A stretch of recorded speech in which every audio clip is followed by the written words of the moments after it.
उत्पत्ति अध्याय 45। यूसुफ अपने पास खड़े लोगों के सम्मुख स्वयं को रोक न सका। वो चिल्लाया, मेरे पास से सब लोगों को बाहर करो। जब यूसुफ ने स्वयं को अपने भाइयों पर प्रकट किया, तब उसके साथ कोई न था। वो उच्च स्वर में रो पड़ा। मिस्र निवासियों ने उसके रोने की आवाज सुनी। फरो के राजमहल में भी इसका समाचार पहुंचा। यूसुफ ने अपने भाइयों से कहा, मैं यूसुफ हूं, क्या अब तक मेरे पिता जीवित हैं? उसके भाई उसे उत्तर न दे सके, क्योंकि वे उसके सामने घबरा गए थे। यूसुफ ने अपने भाइयों से कहा, कृपया मेरे निकट आओ। वे निकट आए।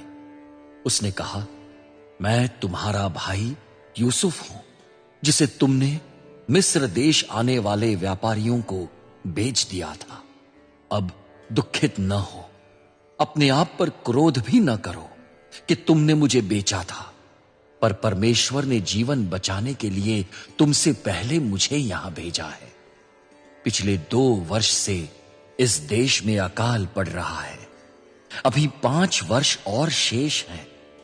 उस अवधि में न हल चलेगा और न फसल काटी जाएगी। परमेश्वर ने तुमसे पहले मुझे भेजा कि तुम्हारे वंश की पृथ्वी पर रक्षा की जाए, तुम्हारी अनेक संतान के प्राण बचाए जाए।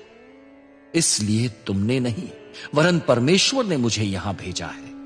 उसी ने मुझे फरो का प्रधानमंत्री, उसके महल का स्वामी और समस्त मिस्र देश का शासक नियुक्त किया है।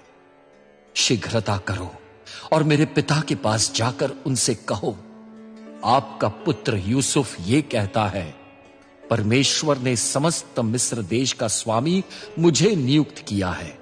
अतः मत रुकिए, वरन मेरे पास आ जाइए। आप गोशेन प्रदेश में निवास करेंगे। आप, आपके पुत्र पौत्रादि, आपकी भेड़ बकरी, गाय बैल एवं आपके पास जो कुछ है, मेरे निकट ही रहेंगे। वहां मैं आपके लिए भोजन सामग्री की व्यवस्था करूंगा, क्योंकि अभी अकाल के 5 वर्ष शेष हैं। ऐसा ना हो कि आप, आपके परिवार एवं आपके साथ के लोगों को अभाव हो। देखो, तुम्हारी आंखें, मेरे भाई बिन्यामीन की आंखें देख रही है कि तुमसे वार्तालाप करने वाला मैं यूसुफ हूं। तुम मेरे पिता से मिस्र देश में मेरे समस्त प्रताप का और जो कुछ तुमने देखा है, उन सब का वर्णन अवश्य करना। अब शीघ्रता करो और मेरे पिता को यहां ले आओ। तब यूसुफ अपने भाई बिन्यामीन के गले लगकर रोने लगा। वो भी उसके गले लगकर रोया। उसने अपने सब भाइयों का चुंबन किया और उनके गले लगकर रोया। तत्पश्चात यूसुफ के भाइयों ने उससे बातचीत की। जब फरो के राजभवन में यह समाचार पहुंचा कि यूसुफ के भाई आए हैं, तब वो और उसके कर्मचारी आनंदित हुए। फरो ने यूसुफ से कहा, तुम अपने भाइयों से कहो कि वे ये कार्य करें। वे अपने पशुओं पर अन्न लाद कर कनान देश को लौटे। वहां से वे अपने पिता और अपने समस्त परिवार को लेकर तुम्हारे पास आए। मैं उनको मिस्र देश की सर्वोत्तम वस्तुएं दूंगा। वे मिस्र देश के राजसी व्यंजन खाएंगे। उनको आदेश दो कि वे छोटे छोटे बच्चों और स्त्रियों के लिए मिस्र देश से गाड़ियां ले जाएं और अपने पिता को लेकर आए। वे अपने सामान की चिंता न करें, क्योंकि समस्त मिस्र देश की सर्वोत्तम वस्तुएं उनकी ही हैं। याकूब के पुत्रों ने ऐसा ही किया।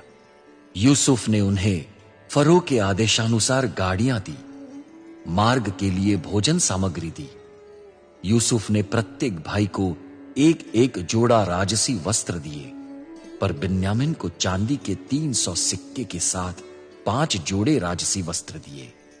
उसने अपने पिता को ये वस्तुएं भेजी, 10 गधों पर लदी मिस्र देश की सर्वोत्तम वस्तुएं, 10 गधइयों पर लदा अन्न तथा रोटियां, और पिता के यात्रा मार्ग के लिए भोजन सामग्री, तत्पश्चात उसने अपने भाइयों को भेज दिया।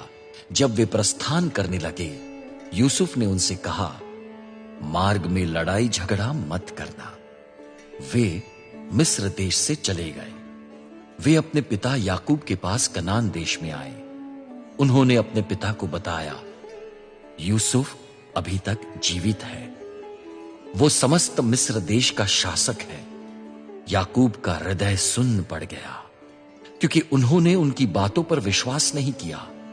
परंतु जब यूसुफ के भाइयों ने वे सब बातें जो यूसुफ ने उनसे कही थी अपने पिता याकूब को बताई, जब उन्होंने स्वयं उन गाड़ियों को देखा जिन्हें यूसुफ ने उनको लाने के लिए भेजा था, तब उनकी आत्मा को नवस्फूर्ति प्राप्त हुई।